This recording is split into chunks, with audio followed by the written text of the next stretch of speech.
Բարև ձեզ հարգելի գործընկերներ, ես տեսնում եմ հանձնաժողովի քվորման հարավի համավաստով պատգամավորները ունենք, կարող են սկսել մեր նիստը։ Նիստի օրակարգը ձեզ բաժանված է, օրակարգում ունենք երկու հարց, օրակարգի վերաբերյալ հարցեր կան, չկան, հետևաբար ովքեր են կողմ օրակարգի հաստատմանը։ Կողմ միացա, մեկ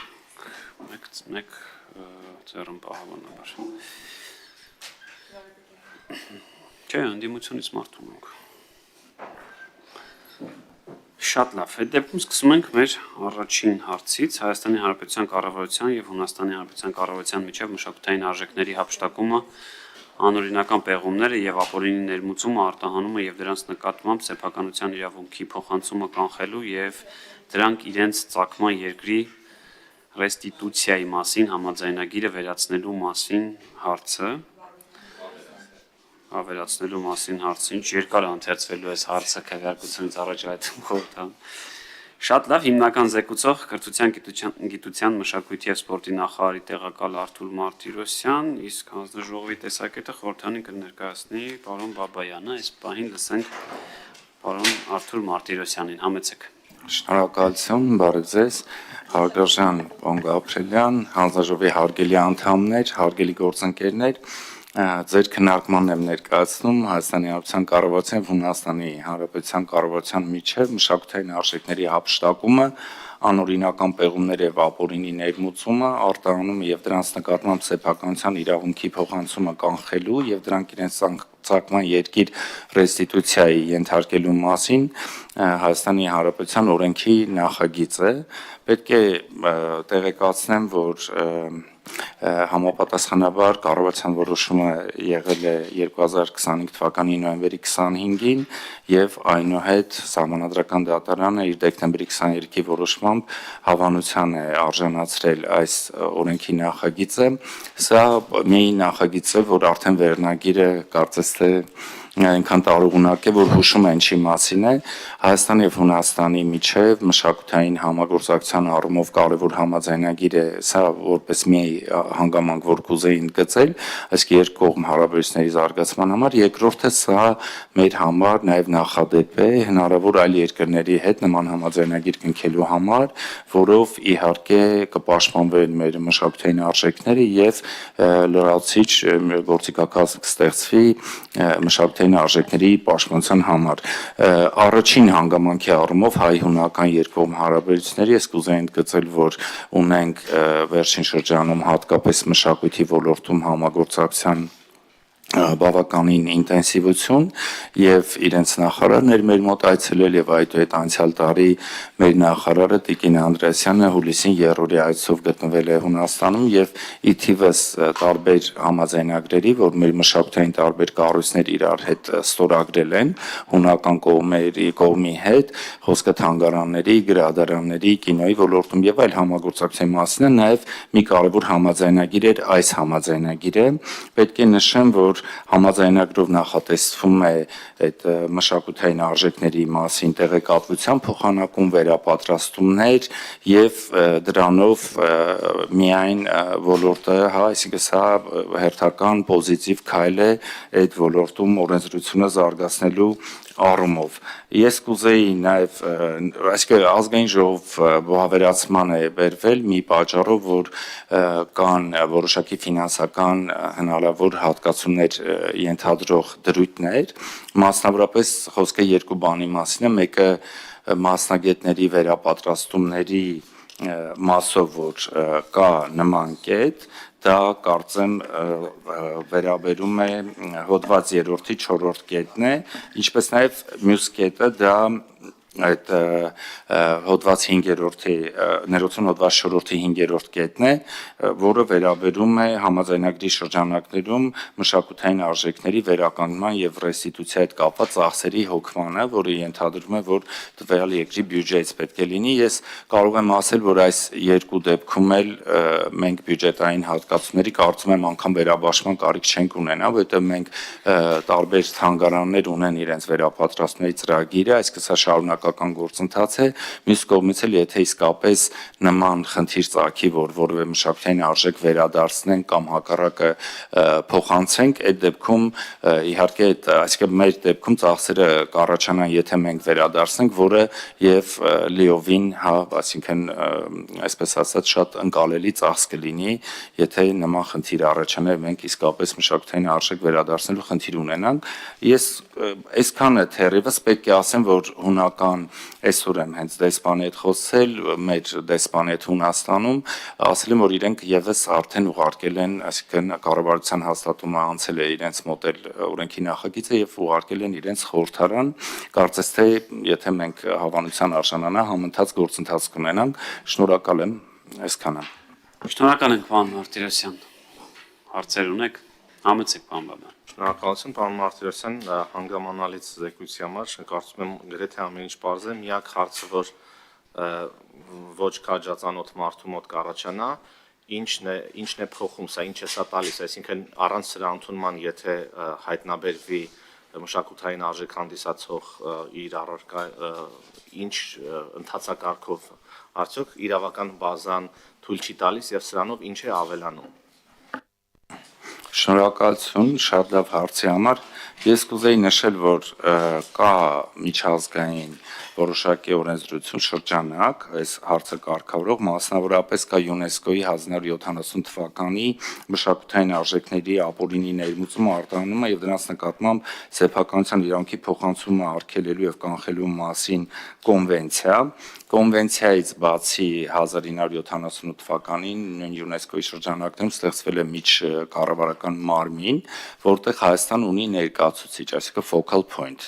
ընդհանրապես, բայց դա տալիս է ընդհանուր առմամբ, ցենց ասած, ընդհանուր փիլիսոփայությունը կամ ճարտարապետությունը նման ոլորտում համագործակցության եւ կարիք կա երկկողմ համաձայնագրերի կնքման, որը կապահովի կոնվենցիայի, այսպես կոնվենցիայում հռչակված բարի դրույթների կիրարկումը իրական կյանքում, այսինքն երկկողմ համաձայնագրի անհրաժեշտությունը միևնույնն է կա, քանի որ կոնվենցիան ոչ թե պարտադիր ուժ ունի, այլ ուղղակի տալիս է այն շրջանակը, որի շուրջ այդ համագործակցություն պետք է կանա, բայց ու այդ առումով պարոն Բաբյան, իսկապես սա մեր համար նաև հաշվի առնելով, որ Հունաստանը ԵՄ անդամ երկիր է, մենք կկարողանանք այս համաձայնագիրը, նման համաձայնագրեր կնքել հնարավոր շահագրգիռ այլ երկրների հետ, շահագրգիռ նկատեմ մեր տեսանկյունից, Հայաստանի Հանրապետության շահերի տեսանկյունից հետաքրքիր երկրների հետ։ Շնորհակալություն։ Շնորհակալ ենք, այլ հարցեր չկան։ Պարոն Բաբյան, ավելացնելու բան ունեք, դուք չունեք, շատ լավ ելույթներ, չկա կարիք։ Դե, ըստ կանոնակարգի եւս մեկ անգամ ընթերցեմ եւ քվեարկության դնենք հարցը, քվեարկության ընտրվում չունի ավելացնելու բան, պարոն Բաբյանն։ Հայաստանի Հանրապետության կառավարության եւ Հունաստանի Հանրապետության կառավարության միջև մշակութային արժեքների հափշտակումը, անօրինական պեղումները եւ ապօրինի ներմուծումը, արտահանումը եւ դրանց նկատմամբ սեփականության իրավունքի փոխանցումը կանխելու եւ դրանք իրենց ծագման երկիր ռեստիտուցիայի մասին համաձայնագիրը վավերացնելու մասին հարցը ովքեր են կողմ միաձայն եւ նաեւ այս հարցը ներառենք առաջիկա լիագումար նիստերի օրակարգում ովքեր են կողմ խորհրդին առաջարկենք։ Շնորհակալ եմ, կրկին միաձայն։ Շնորհակալ եմ, պարոն Մարտիրոսյան, դուք ավարտեցիք, կարող եք մնալ, կարող եք գնալ։ Մենք անցնենք օրակարգի երկրորդ հարցին, տեսալսողական մեդիայի մասին օրենքում փոփոխություններ եւ լրացումներ կատարելու մասին օրենքի նախագիծն է։ Այն ներկայացրել է բարձր տեխնոլոգիական արդյունաբերության նախարարությունը եւ նախագիծը հանձնաժողովին կներկայացնի նախարար Մխիթար Հայրապետյանը։ Համեցեք, պարոն Հայրապետյան։ Շնորհակալություն, պարոն Գաբրիելյան։ Մինչ նախագծին անդրադառնալը պիտի ասեմ, որ ամիսներ շարունակ մենք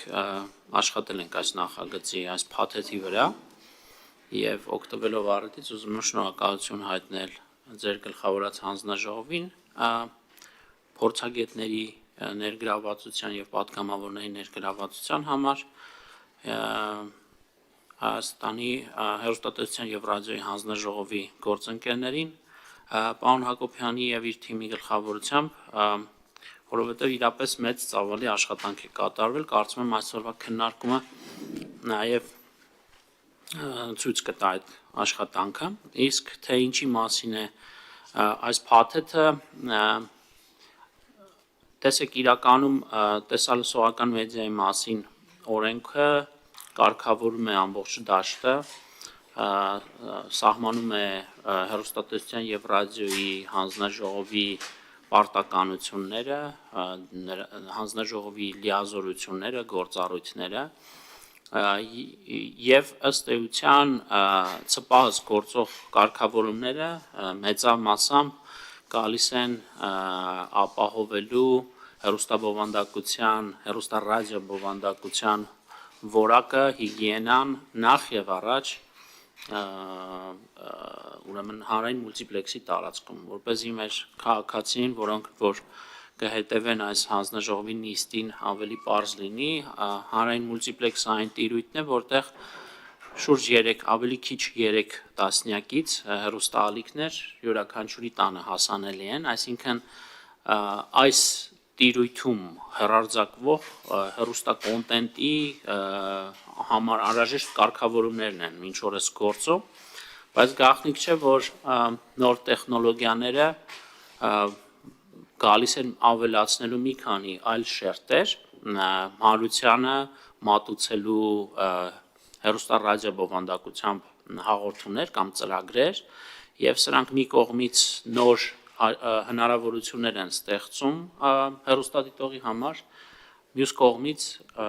ռիսկեր եւ մարտահրավերներ։ Այս փաթեթը գալիս է մեր կարծիքով խորությամբ բովանդակությամբ անդրադառնալու արդեն հաջորդ շերտին, նաեւ հաջորդ շերտին այն է ցանցային օպերատորների տիրույթում հեռարձակվող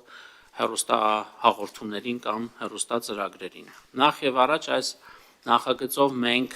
փորձել ենք հանգամանալից կերպով եւ հիմնավոր կերպով տալ բացվածքը արգելված հեռուստակոնտենտի։ Հիմա փորձեմ առավել մանրամասն ներկայացնել ձեզ, թե ինչպես ենք մենք վերախմբագրել օրենքի 9-րդ հոդվածը կամ ինչպես ենք առաջարկում օրենքը ընդունվելուց հետո այն ունենա համապատասխան տեսք։ Մասնավորապես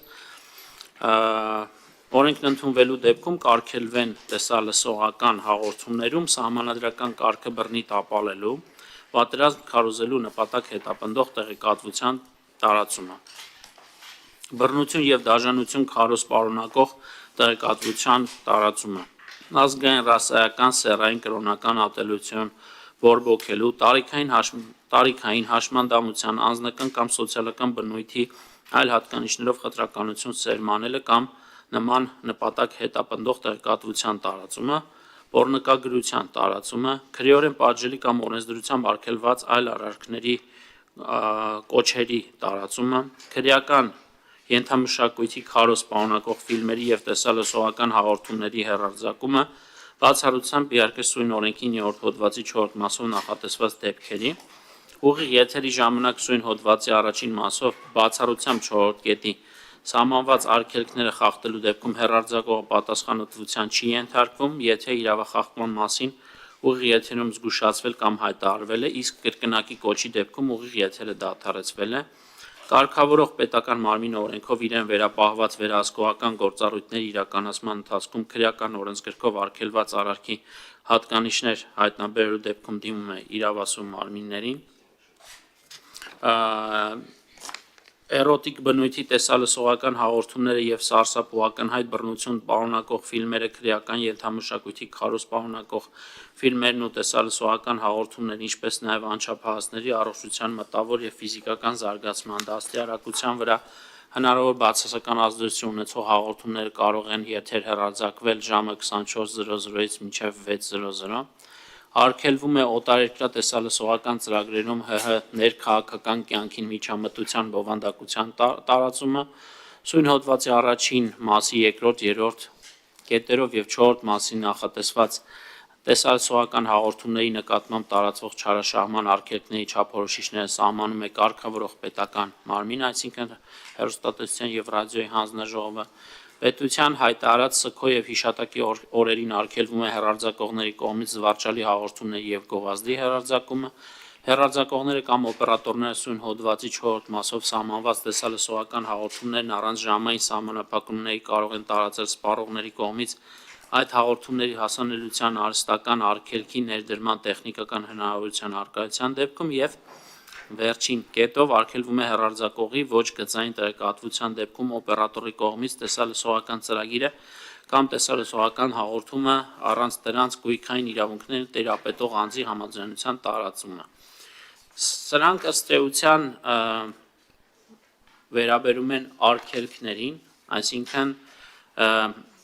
այսօր էլ գործող օրենսդրությամբ իհարկե որոշակի կարգավորումներ կան, այնպես չէ, որ որևէ կարգավորում նախատեսված չէ, սակայն այդ կարգավորումները լիարժեք չեն։ Մենք փորձել ենք այս փաթեթում այնպիսի կարգավորումներ առաջարկել, որոնք ամբողջությամբ կգան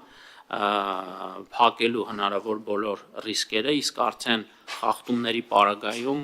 հանձնաժողովի համար շատ հստակ իրավական հենք կունենանք որևէ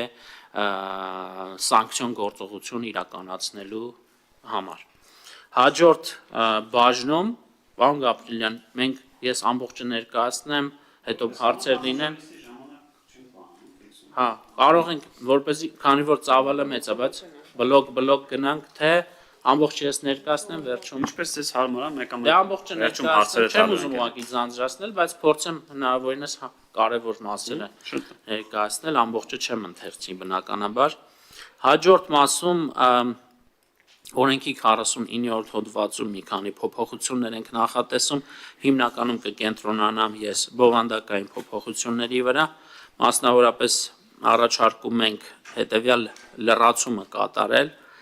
ցանցային օպերատորի լիցենզիա ստացած անձի կողմից օտարերկրյա տեսալսողական ծրագրի գույքային իրավունքները տիրապետող անձի հետ ձեռք բերված գրավոր համաձայնության հիման վրա տեսալսողական ծրագիրը կարող է վերահաղորդվել միայն կարգավորող պետական մարմին թղթային կամ էլեկտրոնային ծանուցում ներկայացնելուց հետո։ Կարգավորող պետական մարմին ծանուցում ներկայացնելու եւ դադարեցնելու գործընթացի կարգավորումը իրականացնում է սույն օրենքի 54-րդ հոդվածի դրույթների պահանջներին համապատասխան։ Հաջորդ կետով ցանցային օպերատորի լիցենզիա ստացած անձը սույն օրենքի 9-րդ հոդվածի առաջին մասի դրույթների, ինչպես նաեւ օտարերկրյա տեսալսողական ծրագրերում Հայաստանի Հանրապետության ներքաղաքական կյանքին միջամտության բովանդակության բացառման պահանջների առերևույթ խախտման վերաբերյալ վարչական վարույթի հարուցման մասին կարգավորող պետական մարմնի կողմից տեղեկացվելուց հետո 24 ժամվա ընթացքում դադարեցնում է տվյալ տեսալսողական ծրագրի վերահաղորդումը։ Մյուս կետով օրենքի 9-րդ հոդվածի առաջին մասի դրույթների պահանջներին կամ օտարերկրյա տեսալսողական ծրագրերում Հայաստանի Հանրապետության ներքաղաքական կյանքին միջամտության բովանդակության հայտնաբերման առերևույթ խախտման վերաբերյալ վարչական վարույթի հարուցման դեպքում կարգավորող պետական մարմնի պահանջը ստանալուց հետո այն ցանցային օպերատորը, որը տվյալ օտարերկրյա տեսալսողական ծրագրի գույքային իրավունքները տիրապետող անձի հետ ձեռք բերված գրավոր համաձայնության հիման վրա վերահաղորդում է իրականացնում, 15 աշխատանքային օրվա ընթացքում ներկայացնում է տեսալսողական ծրագրերի կամ հաղորդումների տեսագրությունները կամ ձայնագրությունները։ Կարգավորող պետական մարմնի կողմից պահանջված տեսալսողական ծրագրերի տեսագրությունները կամ ձայնագրությունները կարող են չներկայացվել, եթե վարչական վարույթի հարուցման օրվա դրությամբ առերևույթ խախտման օրվանից անցել է 30 օր։ Ուրեմն հաջորդ հոդվածով, մասնավորապես օրենքի 54-րդ հոդվածում առաջարկում ենք լրացնել հետևյալ հատվածը։ Տեսալսողական ծրագրերի դիստրիբյուտորը սույն օրենքի 9-րդ հոդվածի առաջին նախ որպեսզի հասկանալի լինի, ուզում եմ ասել, որ մենք նաև օրենքում սահմանել ենք ծրագրերի դիստրիբյուտորը, մասնավորապես տեսալսողական ծրագրերի դիստրիբյուտոր գույքային իրավունքները տիրապետող անձի հետ ձեռք բերված գրավոր համաձայնության հիման վրա օպերատորին տարածման նպատակով տեսալսողական ծրագրեր տրամադրող ֆիզիկական կամ իրավաբանական անձ, այսինքն որպեսզի հստակ լինի դիստրիբյուտորի եւ ցանցային օպերատորի տարբերությունը եւ նրանց ֆունկցիաները, առանձին դիստրիբյուտորները ըստ էության ներկայացնում են կամ ապահով են տարատեսակ տեսալսողական ծրագրեր, ցանցային օպերատորներով պարզապես դրանք հեռարձակվում են։ Եվ այսպես տեսալսողական ծրագրերում ներքաղաքական կյանքին միջամտության բովանդակության հայտնաբերման առերևույթ խախտման վերաբերյալ վարչական վարույթի հարուցման դեպքում կարգավորող պետական մարմնի պահանջը ստանալուց հետո 15 աշխատանքային օրվա ընթացքում ներկայացվում է տեսալուսական ծրագրերի կամ ձայնագրությունների հատվածը, որը որ ես ըստ էության ընթերցեցի։ Ներողություն։ 54 հաջորդ կետով սահմանված ժամկետում տեսագրությունները եւ ձայնագրությունները չներկայացնելու դեպքում, ինչպես նաեւ սույն օրենքի 9-րդ հոդվածի առաջին մասի պահանջները, ինչպես նաեւ օտարերկրյա տեսալսողական ծրագրերում Հայաստանի Հանրապետության ներքաղաքական կյանքին միջամտության բացառման պահանջը խախտելու դեպքում կարգավորող պետական մարմինը իրավասու է օրենքով սահմանված կարգով ընդունել որոշում տվյալ տեսալսողական ծրագրի մասով ծանոթման հաստատման մասին ընդունված վարչական ակտի իրավական ուժը դադարեցնելու վերաբերյալ։ 57-րդ հոդվածում մենք առաջարկում ենք հետևյալ խմբագրել հետևյալ հատվածը, մասնավորապես սա վերաբերում է տուգանքներին, ես չեմ ուզում առանձին անդրադառնալ բոլոր կետերին, ըստ էության հիմնականում մենք հասույթի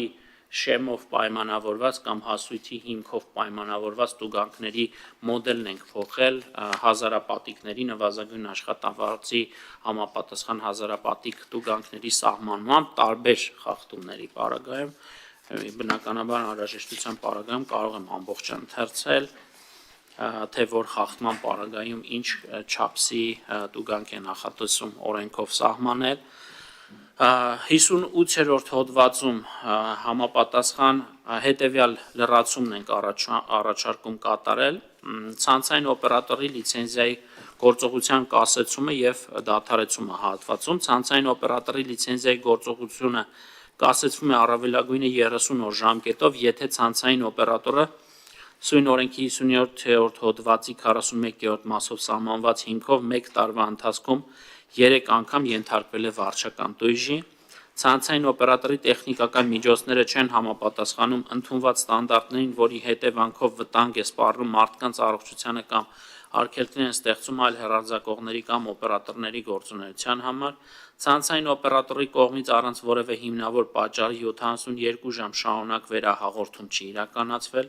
ցանցային օպերատորը լիցենզիա ստանալու պահից 6 ամսվա ընթացքում վերահաղորդում չի իրականացնում, այդ մասին կա ցանցային օպերատորի համապատասխան դիմումը։ Լիցենզիայի գործողությունը կասեցնելուց հետո կարգավորող պետական մարմնի նշած ժամկետում սույն հոդվածի առաջին մասում նշված խախտումները վերացնելու դեպքում կարգավորող պետական մարմինը վերացնում է կասեցումը։ Լիցենզիայի գործողությունը դադարեցվում է, եթե իրավաբանական անձը լուծարվել է կամ ֆիզիկական անձի գործունեությունը դադարեցվել է, տեղի ունեցել լիցենզիայի փոխանցում ֆիզիկական կամ իրավաբանական այլ անձանց,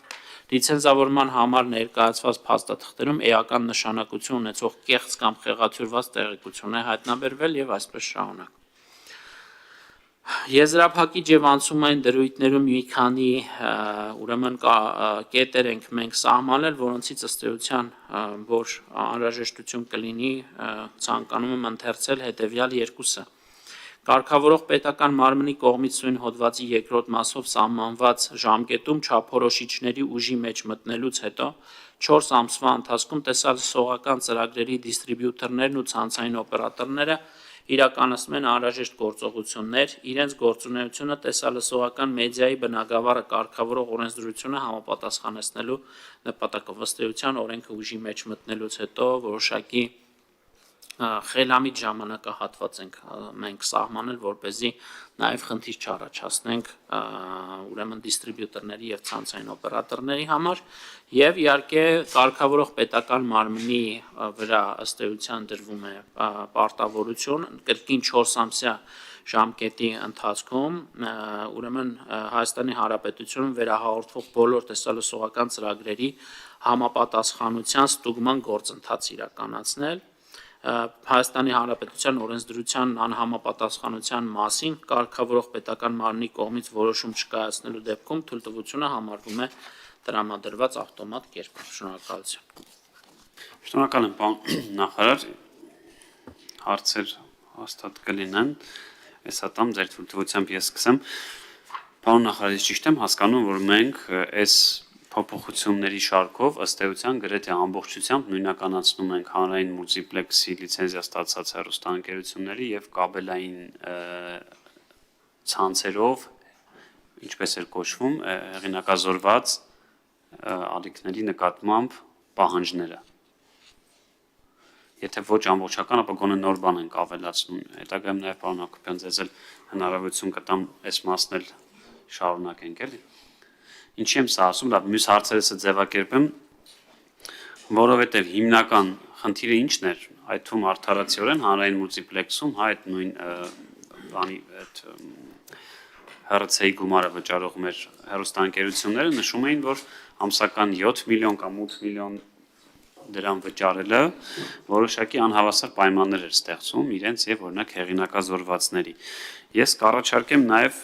հետեւյալը, որ այն հեղինակազորված ալիքներ, այսպես ասեմ, այն հեղինակազորված ալիքները, որովհետեւ մարդիկ հասկանան, ինչը նկատի ունեմ, իրանք եթե մարզային չէ, համապետական սփռում ունեցող ցանցային օպերատորում են հեռարձակվելու, իրանք նկատմամբ առնվազն, եթե ոչ գումար մեծ լինի, որտեվ հիմա կարծես թե գումար չկա, ստացվում է էլի անհավասար, հա, եթե գումար էլ չդնենք, գոնե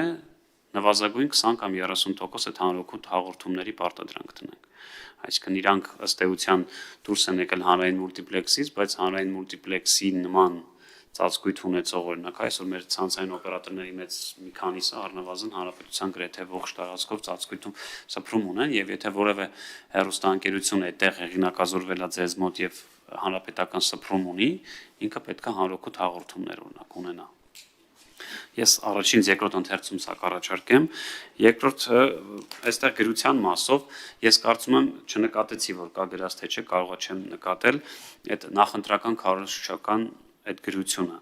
Ես կարծում եմ, դա էլ պետք է հանձնաժողովին տանք լիազորություն միասնական ձևանմուշ սահմանելու, որովհետև ինչ որ մեկը կարող է եթերում հա, այդպես փոքր են գովազդում, որ տակը փոքրիկ գրվում է չնկատելի չլինի, մեկը կարող է։ Ես կառաջարկեի նույնիսկ գրենք, որ watermark լինի, որ ամբողջ էկրանի վրա հայտնվի նախընտրական քարոզչություն, այսինքն դա մեկը ոչ մի բան չի փոխում, բայց գոնե մարդը տեսնելուց այդ գովազդը կտեսնի, որ սա խոստում է կամ նախընտրական քարոզ է, այլ ոչ թե իրականություն։ Մեկ էլ մի բանը չի հասկացել, որ գրած էր ամեն օր պետք է իր ելքային տվյալների մասին հրապարակի, այդ ելքային տվյալները ինչն էր, այդ գուցե ձեզ արդեն որ հարցի ժամանակ կլինի, այս համ հարցեր, համ առաջարկան Հայաստան, մեկը որ հանրօգուտ հաղորդումներ այդ դեպքում եթե ինքը մտել է արդեն համապետական ծածկույթով սփռման դեպքում կամ գումար ավելացնենք, որտեղ գումար չի վճարում, բայց մեր մյուս հանրային մուլտիպլեքսի հեռուստաընկերություն տարեկան 70-80 միլիոն վճարում են։ Ստացվում է հանրապետական այո, ստացվում է, որ իրենք էլ կասեն նա մենք է դուրս կգանք անվճար կհեղինակազորվենք եւ կմտնենք, այդ թվում մեր օրենքով պարտադրել ենք, որ կաբելայիններն էլ պարտավոր են իրանց այդ առաջին տեղում տալ, որ զուտ հավասար պայմաններ լինի։ Մի կողմից իրանց պարտադրում ենք հանրօգուտ հաղորդումներ պետք է ունես, մի կողմից ասում ենք այսքան կվճարես, այն մյուս դեպքում չենք ասում, սա քննարկելու հարց։ Մեկ էլ այդ գրության մասով, եթե չկա այդ առաջարկն միասնական լինի, որ այսինքն մարդու նաև տեսողական հիշի տեսնի, որ բոլորի մոտ այս ձևագրությունը ինքը արդեն հասկանա, որ հենց սա նախընտրական քարոզաշավ է։ Շնորհակալություն, պարոն Գաբրիելյան, մի հատվածին ես իհարկե կանրադառնամ ձեր հարցերի վերջին կտորին, կխնդրեմ պարոն Հակոբյանը ավելի շատ հանձնաժողովի տիրույթում է մեր գործընկերը ներկայացնի տեսակետը։ Իմ կարծիքով հնդածս ձեր խոսքում դուք ձեր առաջին հարցի պատասխանը տվեցիք։ Իհարկե ոչ, դեռևս հավասար պայմաններ բոլոր խաղացողների համար այս փաթեթով չի ապահովում, սակայն որը ոչ պակաս կարևոր է, առնվազն եթերի պատշաճ բովանդակության ապահովման տեսանկյունից այն ամբողջ 9-րդ հոդվածը, որ ես ընթերցեցի, սա վերաբերում էր ամբողջ դաշտին, այսինքն նաև ցանցային օպերատորների կողմից հեռարձակվող հեռուստածրագրերի կամ հաղորդումների համար այդ պահանջները պարտադիր են լինելու, այսինքն առաջին անգամ հեռուստատեսության եւ ռադիոյի հանձնաժողովը իբրև կարգավորող մարմին ունենալու է իրավական հենք դրան հղում կատարելով պահանջելու համապատասխան որակի հաղորդումների հեռարձակում ոչ միայն այլևս ոչ միայն զուտ հանրային մուլտիպլեքսի, այլ նաև ցանցային օպերատորների տիրույթում։ Այս իմաստով կարող ենք ասել, որ մեր կարգավորումները գալիս են ինչ որ իմաստով ավելի արդար լինելու ամբողջ ինդուստրիայի նկատմամբ, բայց ինչպես դուք էլ նշեցիք, մուլտիպլեքսում հեռարձակվող հեռուստաալիքները շարունակում են ոչ առնվազն հաշվի առնելով ներկա իրավիճակը այս ոլորտում մեծ գումարներ վճարել մուլտիպլեքսով թե մայրաքաղաքում, թե մարզերում եւ թե հանրապետական ծածկույթում հեռարձակվելու համար մի բան, որը որ բնականաբար չի տարածվում օրինակ ցանցային օպերատորների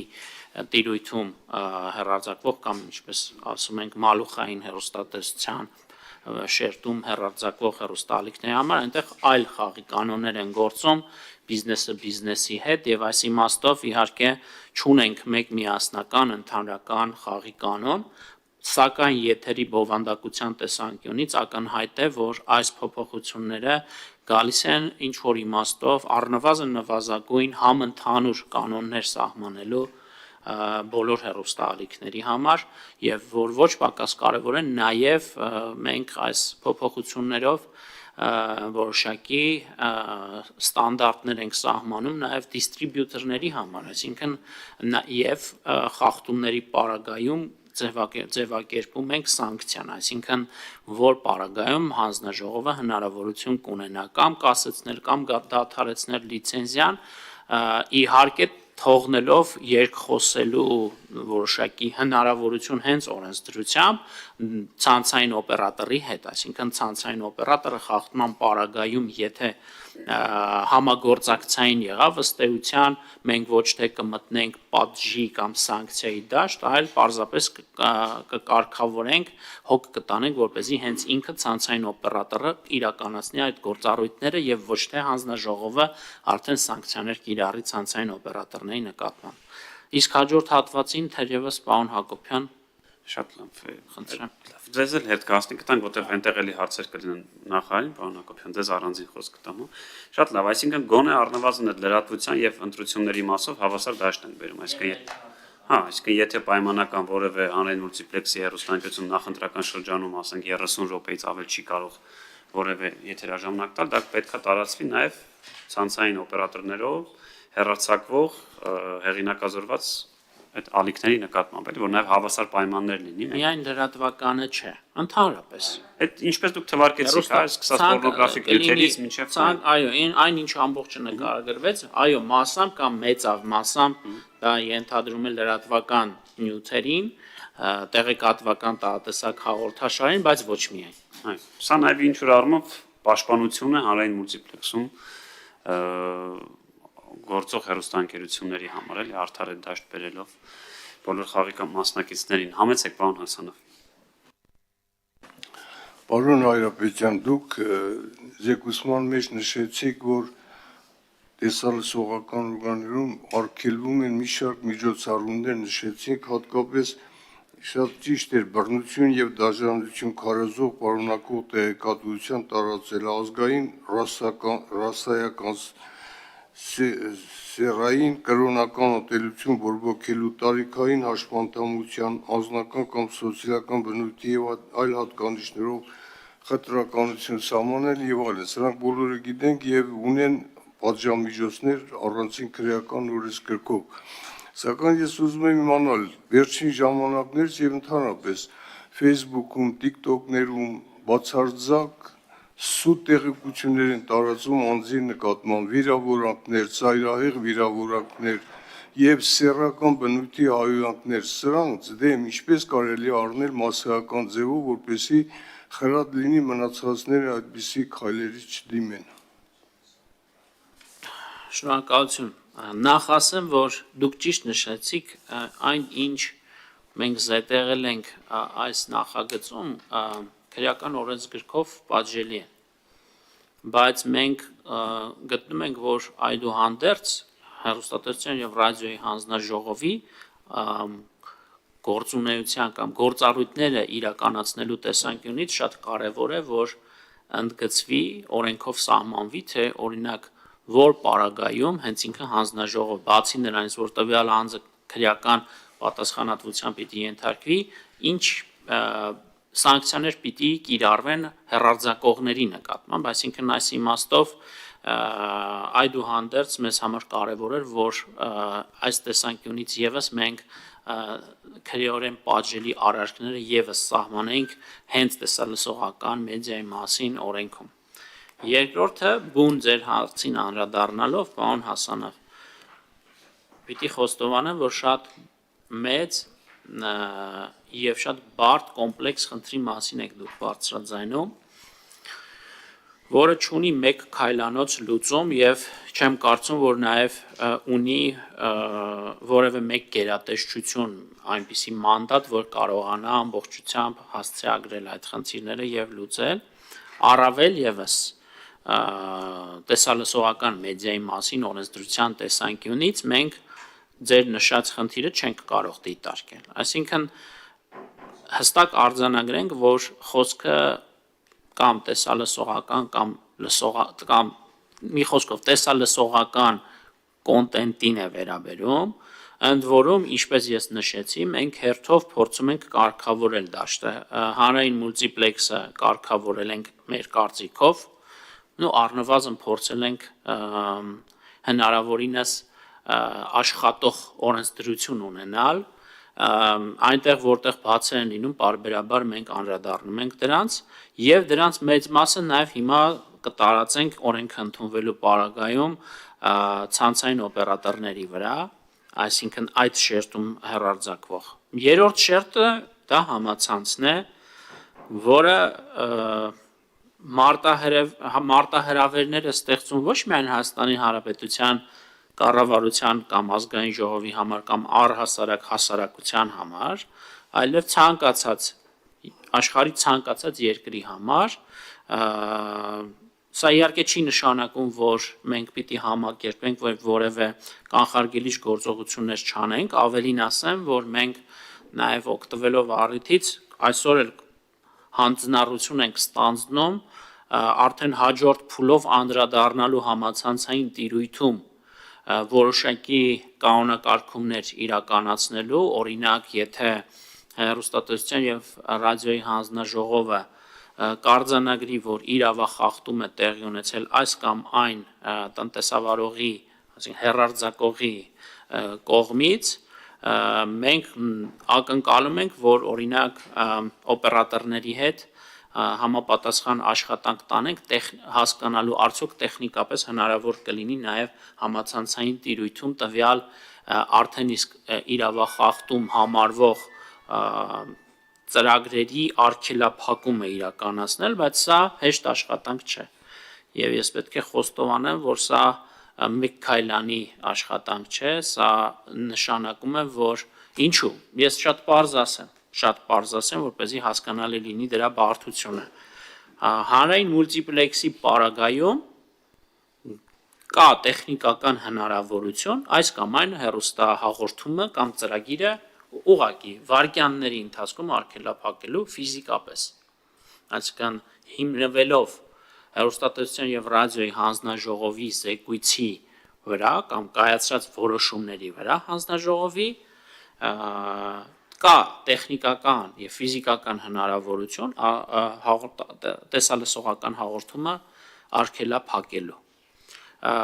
Ցանցային օպերատորների պարագայում պետությունը նման լիազորություն չունի, այսպես ասած, մալուխային կամ կաբելային TV-ներով։ Սակայն այդտեղ մենք, ինչպես այսօր նշեցի,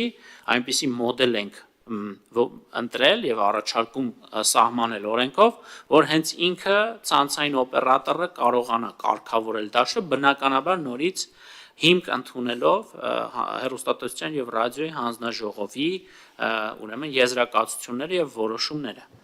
Համացանցը այլ պատմություն է։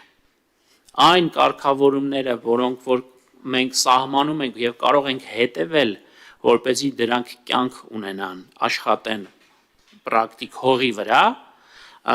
համացանցի պարագայում դրանք շատ կոմպլեքս ուրեմն լուծումներ են պահանջում, որից մենք իրականում չենք վախենում, բայց սա բոլորովին այլ տեսակի, այլ ծավալի եւ որակի եւ այլ խորությամբ աշխատանք է ենթադրում բազմակողմանի։ Այսինքն այս իմաստով առավել եւս երբ դուք նշում եք, որ օրինակ սոցիալական ցանցերում, չգիտեմ, տարատեսակ բառապաշարով գրառումներ են արվում կամ հայտարարություններ, կոչեր են արվում, սա ընդհանրապես արդեն բոլորովին այլ աշխարհ է, այսինքն այստեղ պարտադիր չէ, որ տեսալսողական բովանդակությամբ կոնտենտի հետ մենք աշխատանք ունենանք, այլ պարզապես սովորական կեղծ օգտաէջով որևէ հայտարարություն կարող է դրվել սոցիալական հարթակներում, եւ սա բոլորին այլ բնույթի աշխատանք է, կանխարգելիչ աշխատանք է ենթադրում մեզ համար։ Այստեղ իհարկե նորից մենք համարում ենք, որ պետությունը ունի անելիք, մասնավորապես տարատեսակ տեխնոլոգիական հսկաների հետ, որոնք որ նաև իրենցից ներկայացնում են սոցիալական հարթակների պլատֆորմներ են ըստ էության, TikTok-ից մինչև Meta, համագործակցային ամենօրյա աշխատանք եւ մեխանիզմներ ներդնելու պարագայում լինեն որոշակի ձևակերպումներ, որոնք ալգորիթմների տակ կդրվեն եւ այդ օրինակ կոչերի կամ ձևակերպումների պարագայում ավտոմատ կերպով այդ ֆիլտրերը կաշխատեն, որը օրինակ անգլերենի պարագայում նույն TikTok-ում երբեմն շատ ավելի հաճախ աշխատում է ինքնաշխատ ձևով, հայերենի պարագայում դա կարգավորված չէ։ Բարձր տեխնոլոգիական արդյունաբերության նախարարությունը բնականաբար սրան եւս անդրադառնալու է, իհարկե հաշվի առնելով այն սահմանափակ ռեսուրսները, որ մենք ունենք, նաև համապատասխան ակնկալիքներ ձևավորելու տեսանկյունից կարևոր է որ սա նշեմ, բայց բոլոր ուղղություններով մենք նախատեսում ենք աշխատել նամանավանդ հաշվի առնելով այն հնարավորությունները, որ արհեստական բանականության գործիքները մեր օրերում մեզ ընձեռելու են։ Այս իմաստով մենք այդ խնդրին կանդրադառնանք պարոն Հասանով, բայց սա բոլորովին այլ խնդիր է, շատ ավելի լուրջ մարտահրավեր է ոչ միայն մեզ համար, այլև ցանկացած երկրի համար, բայց իհարկե կփորձենք հիմնարար կերպով ապագայում դրան եւս անդրադառնալ։ Շնորհակալ եմ, նաև տեղեկացնեմ, որ ունենք նաև դատական նախադեպեր, այդ թվում հրապարակային համացանցային տիրույթում ձեր ասած սեռական բնույթի հայհոյանքները որակվել են որպես խուլիգանություն եւ ունենք նաև դատական ակտեր, այսինքն երբ որ վիրավորանքը մեկ այլ բան է, բայց երբ որ նաև դա հասնում է հայհոյանքի ընդհանուր մինչև քրեական, այսպես ասած, ընդհանուր գնում է այդ քրեական պատասխանատվությունը ու այս բանին փորձում է երբ խոսում էր պարոն նախարարը գտնել, բայց չգտա, բայց կան դատական նախադեպեր, որ համացանցում այդ, որովհետև ըստ էության արդեն նույնականացվել է փողոցում ես դու դա դրսևորում այդ վարկագիծը թե համացանցում, որտեղ շատ ավելի շատ մարդ է քեզ անկախ իր կամքից տեսնում եւ լսում, դա նույնպես որակվում է որպես խուլիգանություն, այս վերջերս բլոգերներից մեկն էր կարծես թե ահազանգել, հա, որ ընտանիքի իր անդամներին երեխայի հանդեպ մեկ այլ բլոգեր էր հայանք հասցրել եւ հենց այդ դեպքով էլ վերջի դեպքը թարմետ էր, որ քրեական վարույթ նախաձեռնվեց։ Համեցեք։ Ես կարճ ռեմարկ անեմ նաեւ շարունակելով պարոն Գաբրիելյանի միտքը, մենք ուղղակի տեխնիկապես եւ ոչ միայն մենք ընդհանրապես տեխնիկապես հնարավոր չի որևէ երկրի գործադիր իշխանության համար օրինակ կարգավորել այս կամ այն սոցիալական ցանցերը անգամ արգելափակումը խնդիր չի նախ մենք արգելափակման ճանապարհով որևէ պարագայում չենք համարում որ դա լավագույն լուծումն է այս կամ այն հարթակի արգելափակումը ապրիորի չենք համարում դա լավ լուծում եւ երկրորդ նախ եւ առաջ դա հնարավոր չէ որովհետեւ կան տարատեսակ գործիքներ VPN-ը տարատեսակ այլ գործիքներ որոնցով պարզապես այդ արգելքները հնարավոր է շրջանցել դրանք իհարկե որոշակիորեն դժվարություններ ստեղծում են շրջանցողների համար բայց այդուհանդերձ շրջանցվում են դրանք վերջնահարցունքում հետեւաբար մեր պատկերացումները իբրև լուծում հետեւյալն է եւս մեկ անգամ արձանագրենք սոցիալական հարթակների հետ կառավարությունը պիտի ինտենսիվ աշխատի համաձայնեցնի հայերենով կամ հայաստանյան կամ հայկական տիրույթում որոշակի քանակի եւ քանակի կոնկրետ ձևակերպումների շրջանակ, որ เป զի հարթակը ինքնակարգավորվի։ Եվ ես կարող եմ ասել, որ չկա ըստ էության որևէ միջազգային գործընկեր, այդ թվում եւ իմ նշած, որոնք որ պատրաստակամություն չեն հայտնել մեզ հետ աշխատելու, հասկանալու թե որն է այդ շրջանակը եւ ներդնելու այդ ֆիլտրերը, հակառակ պարագայում ուղղակի մենք այդ դաշտը կարգավորելու տեխնիկական հնարավորություն ինքներս չենք ունենալու։ Տիկին Ղազյան հարց ունեք, համեցեք։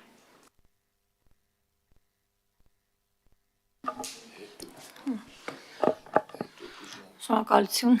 ընդգրկուն զեկույց ներկայացնելու համար, պարոն նախարար, ինձ մոտ մի հարց առաջացավ։ Օրենքում, ինչքան հասկացա, արգելվում է օտարերկրյա ծրագրերում Հայաստանի Հանրապետության ներքաղաքական կյանքին միջամտության բովանդակությունը, սակայն հարցս հետևյալն է. ինչ չափանիշներով է որոշվելու, թե որ բովանդակությունն է համարվում միջամտություն։ Շնորհակալություն կարևոր հարցի համար։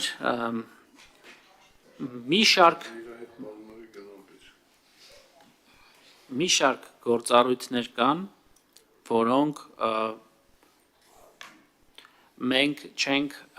նախատեսում ունենալ կամ սահմանել օրենքով։ Պիտի լինեն, այսինքն օրենքը ենթադրում է, որ կլինեն ենթաօրենսդրական ակտեր, որոնցով կսահմանվեն, որովհետև մենք օրենքով ընդհանրապես հիմնական կամ հիմնարար հասկացություններն ենք առաջարկում սահմանել։ Մեր կարծիքով նաև օրինաստեղծ աշխատանքի տեսանկյունից եւ այս իմաստով պրակտիկան էլ է ցույց տալիս, որ օրենքները սահմանվածից չափ ավելի ծանրաբեռնել չի կարելի։ Եվ ոչ միայն չի կարելի իրավական տեսանկյունից, իրավական գրագիտության տեսանկյունից, այլև դրանք չեն աշխատում, եթե մենք դրանք տանում ենք օրենքների տիրույթ, որովհետև հաճախ անհրաժեշտություն է լինում ճկուն պահել, իսկ դրա համար գոյություն ունեն ենթաօրենսդրական ակտերի պրակտիկան եւ ձեր հնչեցրած հարցը հենց այս համատեքստում է, սակայն ես կարող եմ ասել, թե ինքս ինչպես եմ պատկերացնում, քավլիցի չմտնելով հանձնաժողովի տիրույթ, բայց ես գալուց առաջ հատուկ մի քանի ձևակերպումներ եմ առանձնացրել, որոնք հանձնաժողովը իմ կարծիքով առնվազն մի մասը կհամընկնի մեր պատկերացումների, սա ուզում եմ հատուկ ընթերցել, որպեսզի նաև շատ վերացական չթվա այսօրվա մեր նախագիծը եւ ցույց տամ, որ շատ կոնկրետ ձևակերպումներով տեսանելի սահմանումներ կարող են լինել, որոնք իրավական ամուր հենք կունենան հանձնաժողովի համար եւ դրանք ոչ թե կլինեն կամայական կիրառման գործիք հանձնաժողովի կամ կառավարության համար, այլ ուղղակի չափելի սահմանման հնարավորություն կտան։ Թեև ընդունում եմ, որ սա հեշտ աշխատանք չէ, բայց շատ իրագործելի։ Մասնավորապես ներքին քաղաքական կյանքին միջամտող բովանդակություն իմ ընկալմամբ, սա ես անկեղծորեն եմ ասում, ճանապարհին եմ, այսինքն ազգային ժողով գալուց առաջ եմ սահմանումներն առանձնացրել, կարող է լինել օրինակ Հայաստանի Հանրապետության ներքաղաքական կյանքին միջամտող հեռուստաբովանդակություն համարվի այն տեղեկատվական, վերլուծական կամ քարոզչական բնույթի հաղորդումը, որը ուղղակի կամ անուղղակի կերպով նպատակ ունի ազդել ներքաղաքական կյանքի գործընթացների վրա, այդ թվում պետական իշխանության ձևավորման,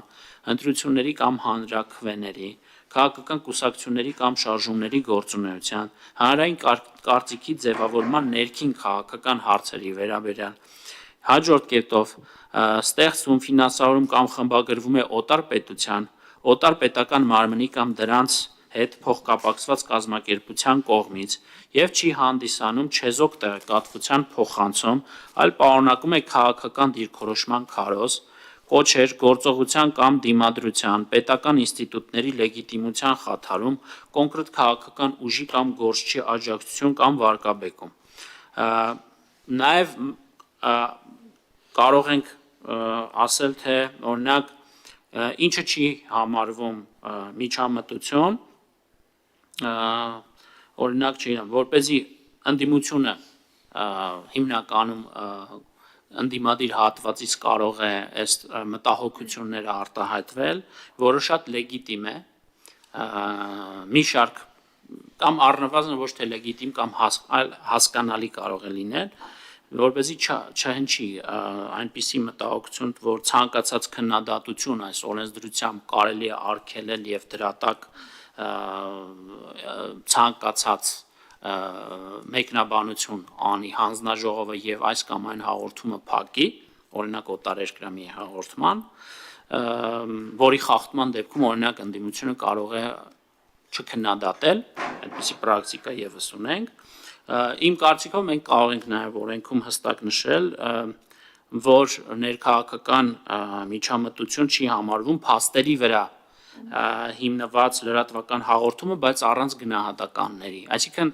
ոչ թե մենք կարծում ենք, որ որևէ լրատվական հաղորդման ընթացքում օտարերկրյա հեռարձակողի կողմից որևէ անդրադարձ չպիտի լինի քաղաքական անցուդարձին, այլ շատ հստակ սահմանում ենք, թե միջամտությունը ներքաղաքական կյանքին ինչը կհամարվի եւ ինչը չի համարվի, եւ կարծում ենք, որ սա մեր երկրի համար առնվազն ռազմավարական առաջնահերթություն է ապահովել տեղեկատվական անվտանգությունը մեր քաղաքացիների եւ հեռուստադիտողների, հաջորդը կարող է լինել ակադեմիական կամ վերլուծական քննարկումը, եթե չկա կրկին ուղիղ կոչ կամ քարոզ, միջազգային կազմակերպությունների պաշտոնական զեկույցների ներկայացումը կամ ՀՀ ներքին կյանքի մասին կարծիքներ, եթե դրանք չեն արտադրվել կամ ղեկավարվել օտար պետության կողմից, առանձնացրել եմ մի շարք գործնական չափանիշներ, բայց չեմ ուզում հիմա հնչեցնել, որ նաև տպավորություն չլինի կրկին, որ հավակնություններ ունեմ միջամտելու հանձնաժողովի առաջիկայում սպասվելիք աշխատանքներին, բայց վստահեցնում եմ ձեզ, որ բարդ, բայց շատ իրագործելի աշխատանք է սրա հստակ սահմանումը տալը, որը որևէ մանիպուլյացիաների, որևէ տարատեսակ ձևակերպումների առիթ չի տա։ Շատ հստակ կարող ենք ձևակերպումներ տալ, որտեղ տեսանելի կլինի մեր երկրի անվտանգությունը, տեղեկատվական անվտանգությունը, որը կարծում եմ ցանկացած երկիր դեռ վաղուց արդեն իսկ այս աշխատանքը կատարել է։ Շնորհակալ եմ, պարոն նախարար, ես։ Հա, եւ ես ընդհանրապես նաեւ ասեմ, պարոն Մելիքսյանը ինձ հուշեց, որ սա բացառապես վերաբերում է օտարերկրյա հեռուստաալիքներին, այսինքն սիրով առաջարկում ենք, որ հայաստանյան հեռուստաալիքները շարունակեն միջամտել Հայաստանի ներքաղաքական կյանքին անխնա քննադատական գնահատականներ հնչեցնելով արդարացի, ոչ այնքան արդարացի, իշխանության համար հաճելի կամ ոչ այնքան հաճելի, այսինքն այս իմաստով գիծը այդ ջրբաժանը շատ հստակ է։ Մենք խոսում ենք օտարերկրյա հեռուստաալիքների մասին, երբ նշում ենք ներքին քաղաքական կյանքի միջամտությունը։ Մնացած պարագայում բնականաբար այս դրույթը չի գործելու։ Շնորհակալ եմ, մենք մի 10 րոպե ունենք, էլի, կարծես թե դահլիճի հետ կապված Տիկնազյան ձեր հարցը։ Ես շատ կարճ ձեր թույլտվությամբ, այսինքն այդ ձևակերպումը, եթե անգամ չկա, այս վերջին գոնե շրջանում մենք փորձով ենք տեսել, այդ թվում երբ որ հասարակությունը միանգամից ընկալում ասա միջամտություններ թե չէ,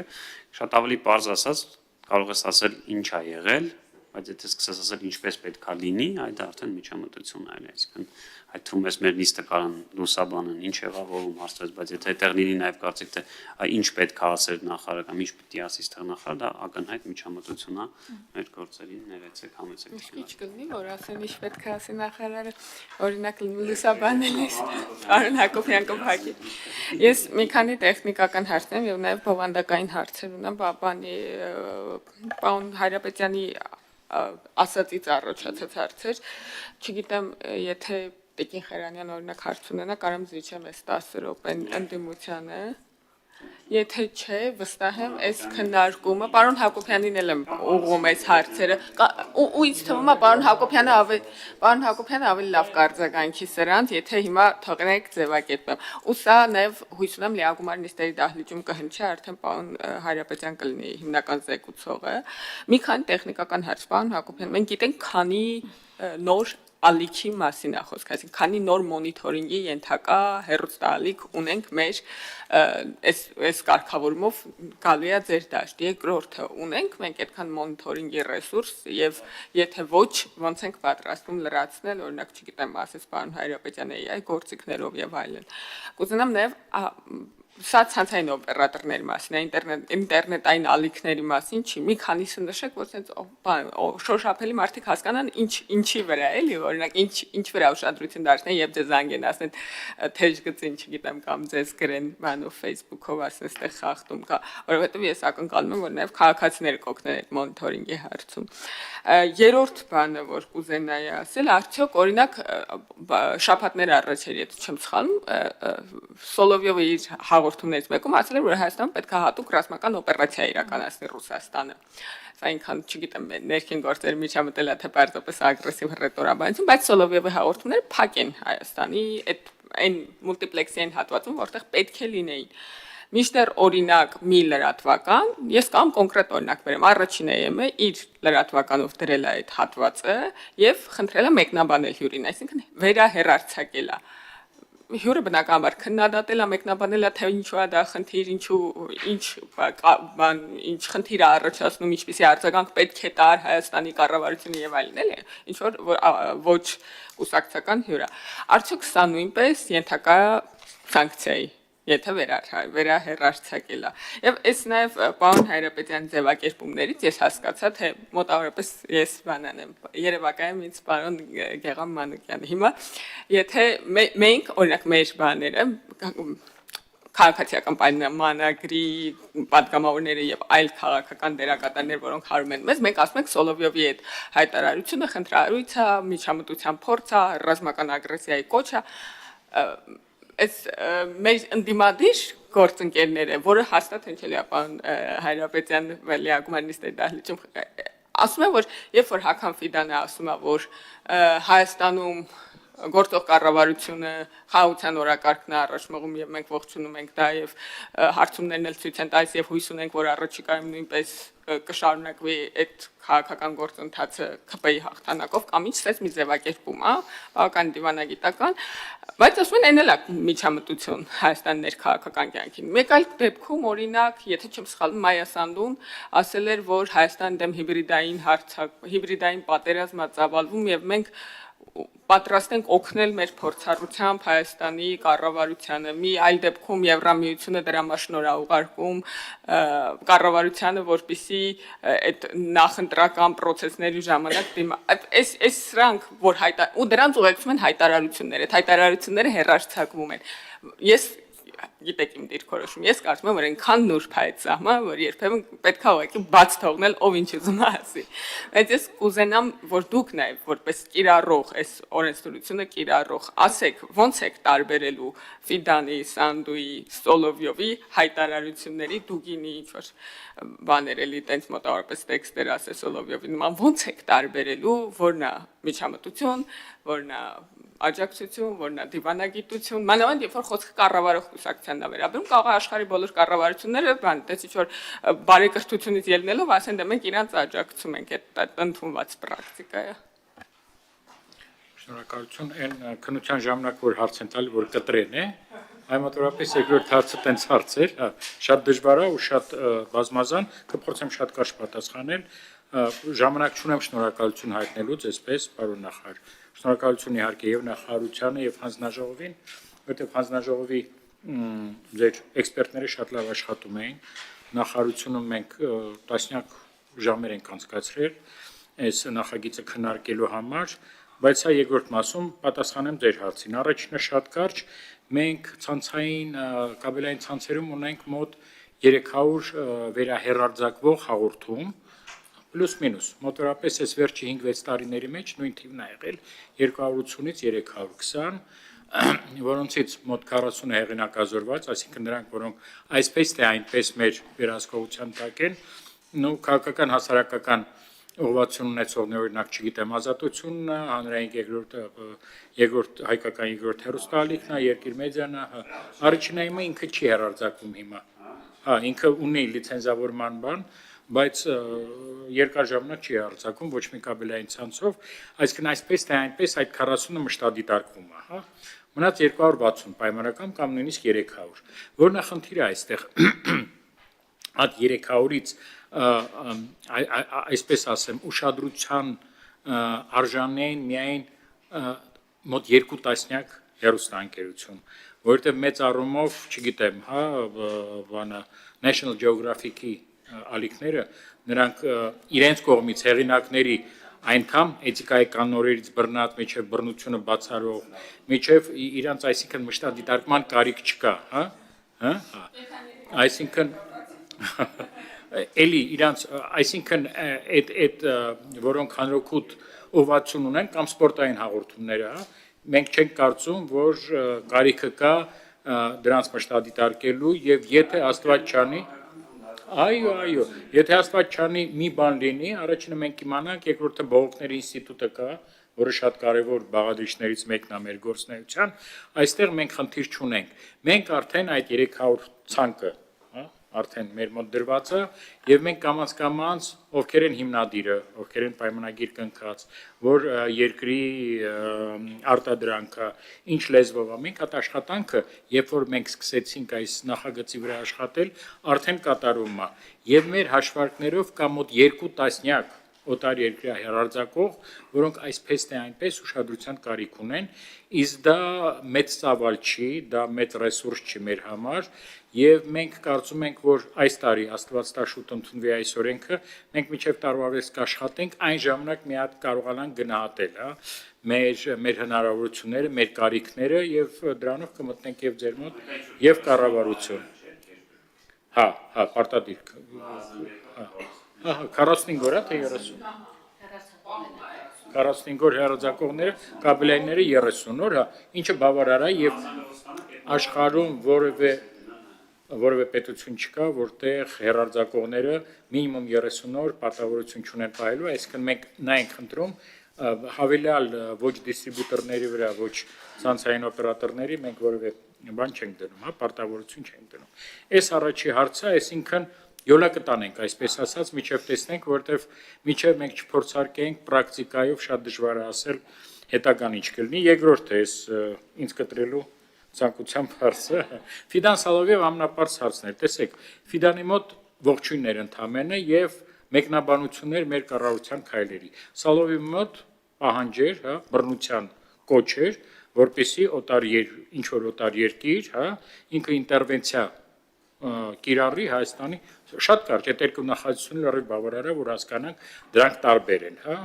եթե նույն Սալավիով ողջուներ ընդդիմության քայլը, որը ուզում է մասնակցի ընտրություններին,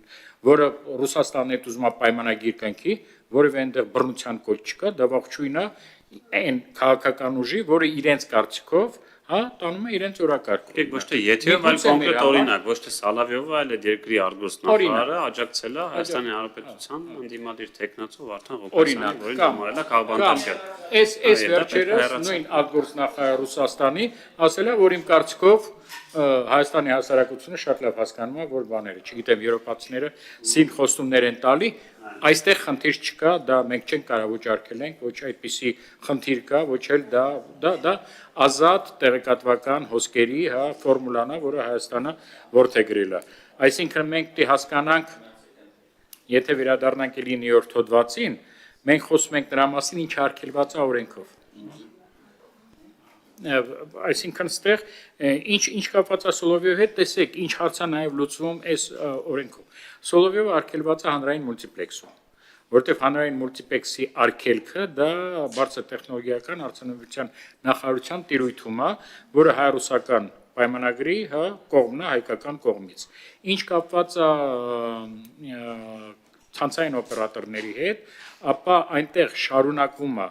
նույն Սոլովիովը, որտեղ Սոլովիովը ոչ միայն RTR, այսինքն ռուսական պետական հեռուստաալիքում է ելույթ ունենա, այլ նաև Ռասիա 24 քարոզչական ալիքով, որի արգելքը, որի հանդեպ որևէ կարգավորում նախարարությունը չունի եւ չունենք մենք։ Այս փոփոխություններով մենք ստանում ենք այդ իրավունքը, որպեսզի մշտադարձենք եւ իրավասու լինենք արգելել, կասեցնել, միջև ինչ որ բաներ շտկեն, եւ ելի եմ ասում, մեր եւ խնդիրը միայն քաղաքական չի, շատ կարեւոր է դա։ Մենք օրինակ բանի սարսափի ֆիլմերի բան ունենք, ալիք ունենք, վերահերարձակվող, մենք կարծում ենք այս օրենքը ընդունելուց հետո մենք եւս մի անգամ կվելուծենք դա եւ դա կոդավորված ալիք դիսարկենք, որտեղ Քաղաքականները երբեմն սարսափան Հակոբյան, խնդրում եմ մենակ այն բանին դրվագին արձագանքեք։ Կարող է սարսափի տակ արգելեք որոշ քաղաքական դրվագներ, այն ասածից էլի խնդրում եմ արձագանքեք, որ օրինակ կարա առաջին ալիքը հանրայինը հերարցակի ցույց տա ինչ ասել եւ դրա մասին ռեպորտաժ անի ու այդ դրվագին արդյոք դա այդ վերահերարցակման խնդրի տակ չի։ Տեսեք, հակառակ դեպքում մենք ընկնենք այն բանի մեջ, հա, հիշում եք սովետական միության ժամանակ ինչ որ բան էին քննադատում, որի մասին չէին խոսում։ Ասում է, я Солженицына не читал, но я осуждаю։ Այսինքն մի բան, եթե բանավիճում ես, եթե փորձում ես դա, անպայման պիտի ցույց տաս եւ դա է պլուրալիզմի, հա, բազմակարության էլեմենտներից մեկն է։ Մենք այստեղ վտանգ չենք տեսնում, եթե ինչ որ մի բան ցույց են տալի եւ գրագետ բավականին, հա, պրոֆեսիոնալ կարող են դա վերլուծեն եւ չգիտեմ, չեղարկեն, չեզոքացնեն, հա, կամ հերկեն։ Այստեղ խնդիր չկա։ Հակառակ դեպքում անգամ հյուրի վրա կանչել ես։ Մի շատ կարևոր բան կա։ Ну, նայած ինչ կոնտեքստ, եթե օրինակ խոսքա գուցե հակարելի է ոտ, բայց եթե ենթադրենք Ինքը շատ բազմազան է, եթե էրոտիկ կամ պորնոգրաֆիկ բնույթի նյութա, բարձա չի պետք է վերահեռացակու հյուրին ասի արի քննարկենք, էլի նկատի ունեմ, բայց այս դեպքում որ չանի էլ հյուրին ինչ հարց է տալու, ասելու այս մարդը սենց ինչ է ասել, ինչի մասին է, էլի քննարկումը լինելու։ Համեցեք բանը։ Մշտադիտարկման հետ կապված այդուհանդերձ մենք մեր պատկերացումներ ունենք հանձնաժողովի աշխատանքի մասով եւ անգամ եթե ընդամենը խոսքը լինելու է 2 տասնյակ հեռուստա ծրագրերի նկատմամբ հավելյալ մոնիթորինգ իրականացումը մեր կարծիքով այդուհանդերձ այդտեղ տեխնոլոգիական լուծումներով պիտի մենք առաջնորդվենք ժամանակի ընթացքում, որովհետև նույնիսկ այսօրվա մոդելը, որ հանձնաժողովը կիրառում է մասնավորապես տարբեր աշխատակիցներ նստած եւ դիտում են հեռուստածրագրերը եւ այսպես ձեռքի աշխատանքով իրականացնում են մոնիթորինգը ամսվա մեջ եթե չեմ սխալվում 4-5 օր չէ 5 օր նույն հաղորդումը այլևս ժամանակավրեպ է այդ մեխանիզմը այլևս ժամանակավրեպ է եւ մենք առաջարկել ենք հանձնաժողովի գործընկերներին դիտարկել տաղատեսակ նոր տեխնոլոգիաներով գործիքակազմի ներդրում եւ այդտեղ նաեւ կառավարությունը պատրաստ կլինի օժանդակել հանձնաժողովին, որովհետեւ մեր կարծիքով նորից հատկապես ԱԲ տեխնոլոգիաները հնարավորություն են տալիս նախապես ֆիքսել օրինակ մի քանի 100 ձևակերպումներ բանալի բառեր, որոնք լայվ ռեժիմով կիդենտիֆիկացվեն եւ արդեն հանձնաժողովին անմիջապես կբերեն դեպի խնդիր եւ արդեն հանձնաժողովը իր սանկցիոն գործողությունները կիրականացնի։ Ամսվա մեջ 5 օրյա ընդամենը մոնիթորինգը նախ հնարավորություն է տալիս զգալիորեն բաց թողնել ուշադրությունից մնացած օրերի դեպքում եւ փաստ չէ որ քաղաքացիները անպայմանորեն դա կնկատեն եւ առավել եւս կազդարարեն այնպես չէ օրական հարյուրավոր ուրեմն ահազանգեր ենք մենք ստանում քաղաքացիներից եւ բացի այդ ուղակի նաեւ աշխատանքի որակի տեսանկյունից ինքնաշխատ համակարգերը այդ ալգորիթմները բնականաբար ամբողջությամբ կլուծեն այս խնդիրը։ Հետևաբար եկեք պայմանավորվենք նաև ազգային ժողովում ուղիղ եթերում, որ հանձնաժողովի առաջ նմանատիպ հանձնառություն պետք է սահմանվի բնականաբար կառավարության աջակցությամբ։ Շնորհակալություն, ես ասեմ, որ այսպես ասած տեխնիկական առաջադրանքը մենք արդեն մշակում ենք, որով պիտի դվենք անպայման ձեր նախարարություն, որպեսզի ստանաք այդ աջակցությունը շատ կարևոր է դա։ Մի խնդիրն էլ, քանի որ արհեստական բանականության մասին խոսվեց, չասեմ ինչ պայթունային արագությամբ զարգանում եւ այդ deepfake-ը եւ սինթետիկ բովանդակությունը, որը կա, կոնտենտը շուտով անբաժանելի մաս կդառնա նույն լրատվական հոսքերի եւ մենք նաեւ առաջարկ ունենք, որով կկիսվենք շուտով որպեսզի ինչպես նաև շատ երկրներում, նաև եվրոպական երկրներում, որը նախատեսված է նաև Digital Act-ով, Եվրոմիության հրահանգով, մեր մոտ արհեստական բանականությամբ ստեղծված տեսալսողական բովանդակությունը մակնշվի ինչ-որ ձևով, որը շատ կարևոր է Հայաստանի համար, հա, սա նույնիսկ։ Շնորհակալ եմ։ Հա, այդ մասով գիտեմ, որ նախարարությունը աշխատում է, կարծում եմ միջև գարուն կունենա։ Շնորհակալ եմ շատ, այլ հարցեր չկան, դուք ավելացնելու բան չունեք։ Շնորհակալ ենք, պարոն նախարար, շնորհակալ ենք, պարոն Հակոբյան, շնորհակալ եմ պատգամավորներ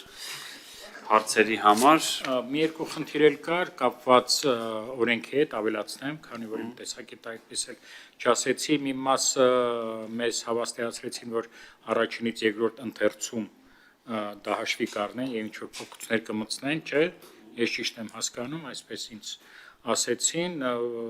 որոնք կբարձրացնեն էֆեկտիվությունը։ Մենք սահմանված ընթացակարգով ընթաց կտանք, այս փուլում մեկը չեմ կարող որևէ բան փոխել, այսինքն այսպես է ներկայացվել, այսպես է։ Հետո առաջինից երկրորդ սա Շատ լավ, ունենք միամսյա ժամկետ, այդ ընթացքում մենք քննարկում էլ եթե անհրաժեշտություն կա էլի կանենք։ Շատ լավ, հարգելի գործընկերներ, քվեարկության է դրվում տեսալուսողական մեդիայի մասին օրենքում փոփոխություններ եւ լրացումներ կատարելու մասին օրենքի նախագիծ ովքեր են կողմ։ Մենք 4 կողմ, 1 ձեռնպա եւ խորհրդին առաջարկենք այս հարցը ներառել օրակարգում առաջիկա նիստերի, կրկին 4 կողմ, 1 ձեռնպա, շնորհակալ եմ, մեր նիստը ավարտվեց։